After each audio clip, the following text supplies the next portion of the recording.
नमस्कार, स्वागत है आप सबों का एक बार फिर से। मैं हूं रोशन मिश्रा। जो भी बैंक की तैयारी कर रहे हैं उन सबों के लिए एक बहुत ही बड़ी खुशखबरी 2019 में आपके सामने है। एसबीआई क्लर्क ने 8,653 वैकेंसी के लिए अपना नोटिफिकेशन जारी कर दिया है।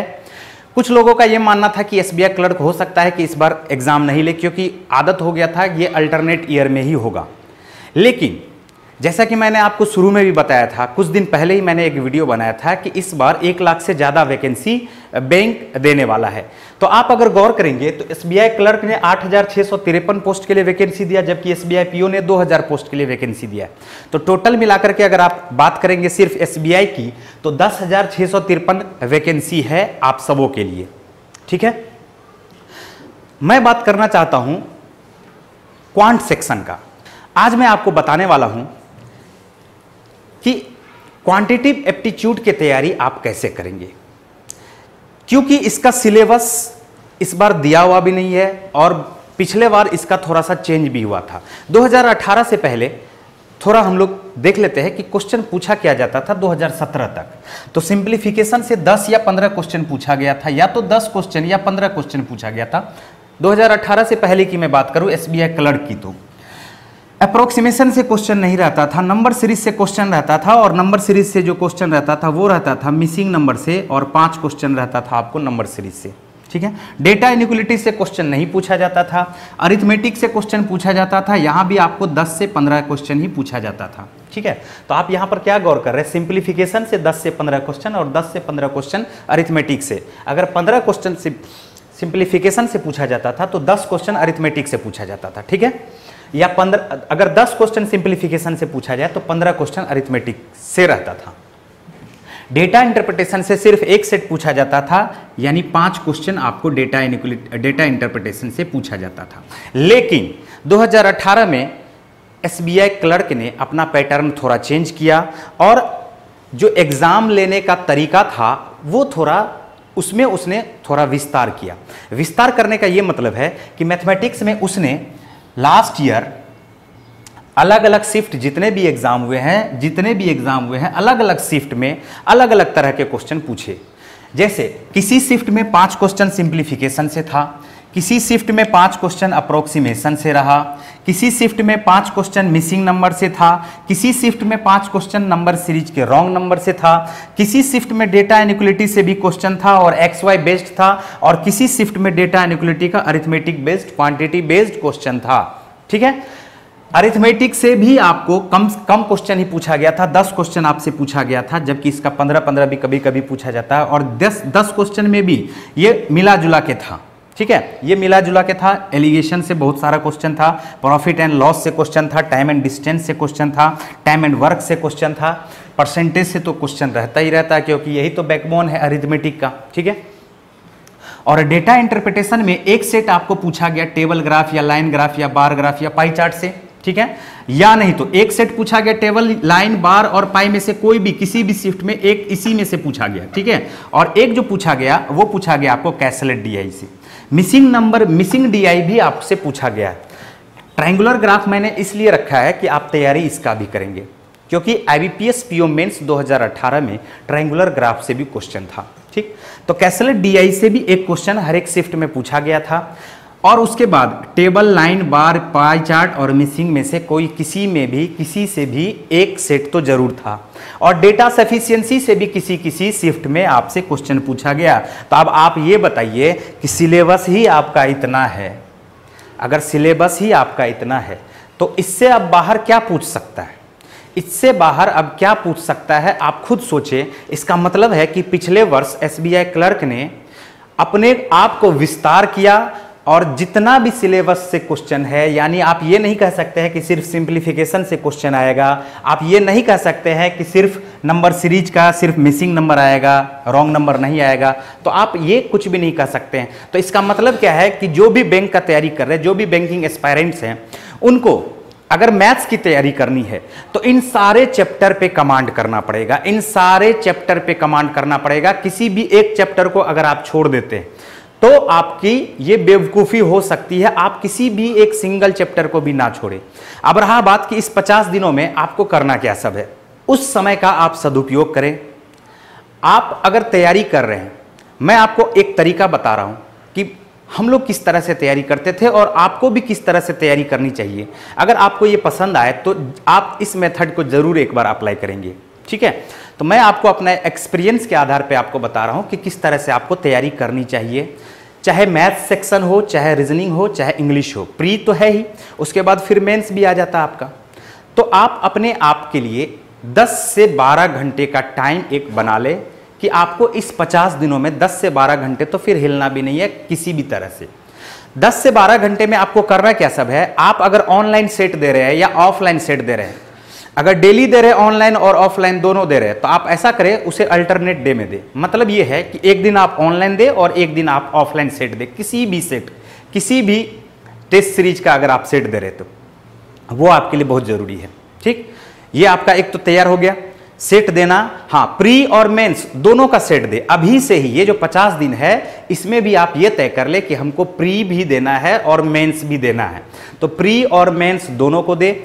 आप 1 घंटे अगर सेट दे करके आते हैं घर पे, तो आप अपने रूम पे जाकर के एनालाइज करें कि आपने किस क्वेश्चन को छोड़ा है, किस क्वेश्चन के वजह से आपका मार्क्स कम हुआ है। तो आप उसके पीछे कम से कम 2 से 3 घंटा दे, चाहे वो क्वांट के लिए हो, चाहे रीजनिंग के लिए हो, चाहे इंग्लिश के लिए हो, ठीक है।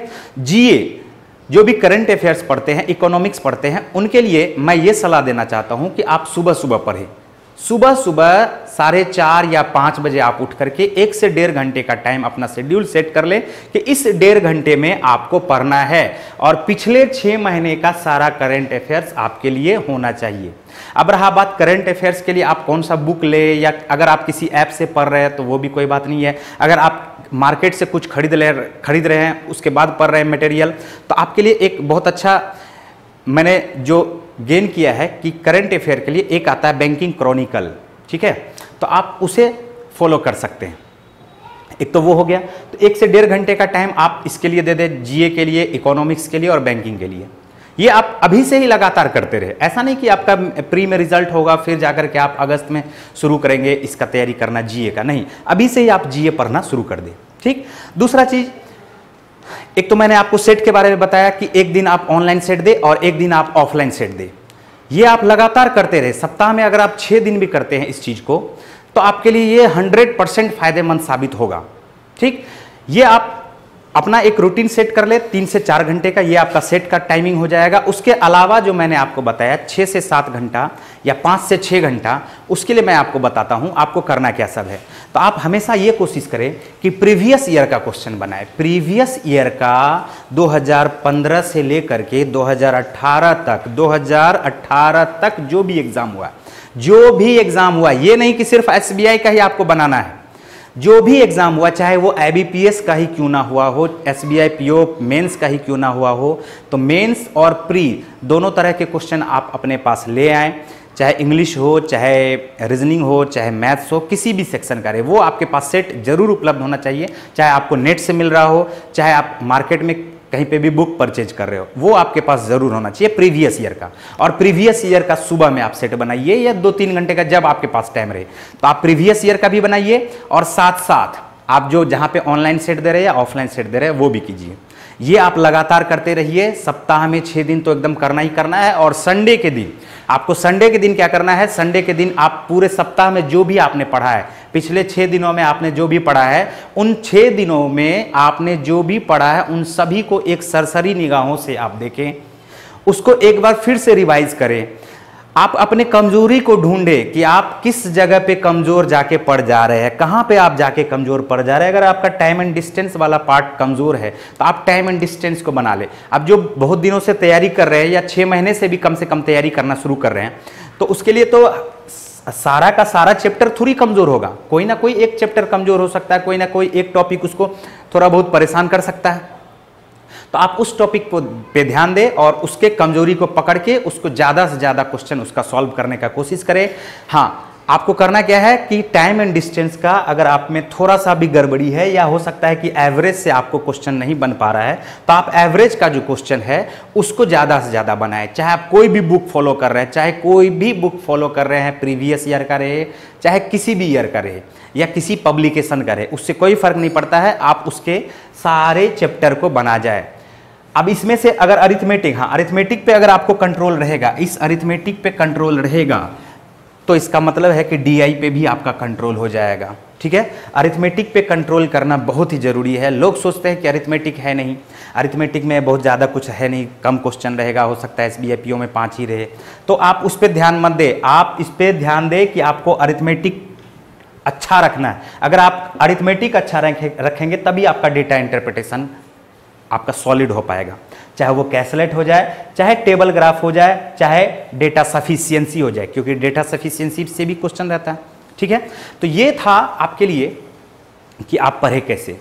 तो कम से कम ये 10 घंटे का रूटीन तो आप बना ही ले। रूटीन कहने का मतलब ये नहीं है कि आप उसको एक टाइम में फिक्स कर दें, एक आप अपने लिए समय निकालें, क्योंकि 50 दिन आपके पास बहुत ही कम समय है अगर देखा जाए तो, और अगर देखा जाए तो आपके लिए बहुत ज़्यादा भी समय है अगर आप सही ढंग से कंसंट्रेट होकर के पढ़ाई करते हैं। और एक बात आप समझ लें कि मेहनत जो करेंगे वो अवश्य सफल होंगे, इसमें कोई दो राय नहीं है। बिना मेहनत का कुछ नहीं हो सकता। अगर आप इस 50 दिन में पूरे सबको छोड़ दे, किसी से फालतू का बात नहीं करे, कोई दोस्त है उसके साथ चले गए, जाके कहीं पे चाय पी लिए, कहीं जाके फुचका खा लिए, इस तरह का ये सब चीज़ आपको थोड़ा अवॉइड करना पड़ेगा। अगर आप ये सब चीज़ अवॉइड कर देते हैं, इस 50 दिनों को आप समझ के चलिए कि मेरे ज़िंदगी का सबसे बेहतरीन दिन है 50 दिन। इससे क्या फ़ायदा होगा कि जो एसबीआई क्लर्क और एसबीआई पीओ को ध्यान में रख करके तैयारी कर रहे हैं, उसके लिए आने वाले समय में आईबीपीएस भी है, आरआरबी भी है, तो अलग अलग तरह का एग्जाम होने वाला है, तो उसके लिए ये तो आपको काम आएगा ही आएगा। ठीक है, ठीक है। अब मैं आपको बताता हूं कि मैं क्या करने वाला हूं आपके लिए। मैं आपके लिए करने वाला हूं 18 अप्रैल से, कब से? 18 अप्रैल से टॉप 500 क्वेश्चन क्वांट का। लेकिन वो जो टॉप 500 क्वेश्चन होगा वो आपको प्रीवियस ईयर का ही होगा, प्रीवियस ईयर का होगा, और प्रीवियस ईयर का कोई सेट नहीं होगा। उस सेट को ही मैंने क्या किया है कि सबको एक जगह मैंने इकट्ठा कर लिया। जैसे अरिथमेटिक का सारा क्वेश्चन है तो उसको मैंने एक जगह इकट्ठा कर लिया, डीआई का सारा है तो उसको मैंने एक जगह इकट्ठा कर लिया, और सारे को एक जगह मैंने इकट्ठा करके टॉप 500 क्वेश्चन बनाया है। और उस टॉप 500 क्वेश्चन में एसबीआई क्लर्क का भी क्वेश्चन है, और एसबीआई पीओ का भी क्वेश्चन है, और एसबीआई पीओ मेंस का भी क्वेश्चन है, और आईबीपीएस पीओ मेंस का भी क्वेश्चन है। तो मैंने टॉप 500 जो क्वेश्चन बनाया है वो मैं 18 अप्रैल से आप सबों के लिए उस पर वीडियो बनाऊंगा और आप देखेंगे। मुझे उम्मीद है कि आपको इससे बहुत ज़्यादा मदद मिलेगी। तो बस मेरा ये प्लान था, और आपका क्या प्लान है आप खुद सोचें। आप इसलिए खुद सोचें क्योंकि आपका असल में कोई साथ देने वाला नहीं होगा जब आप असफल हो जाएंगे। लेकिन अगर आप सफल हो जाएंगे तो आपका साथ देने वाला क्या, जो आपको नहीं भी पहचानता है वो भी आपको पहचान करके बोल देगा कि ये तो, इसे मैं पहचानता हूँ, ये मेरा रिलेटिव है। ठीक है, तो सक्सेस होना आपके हाथ में है और किसी के हाथ में नहीं है सक्सेस होना। तो चलिए फिर मिलते हैं हम लोग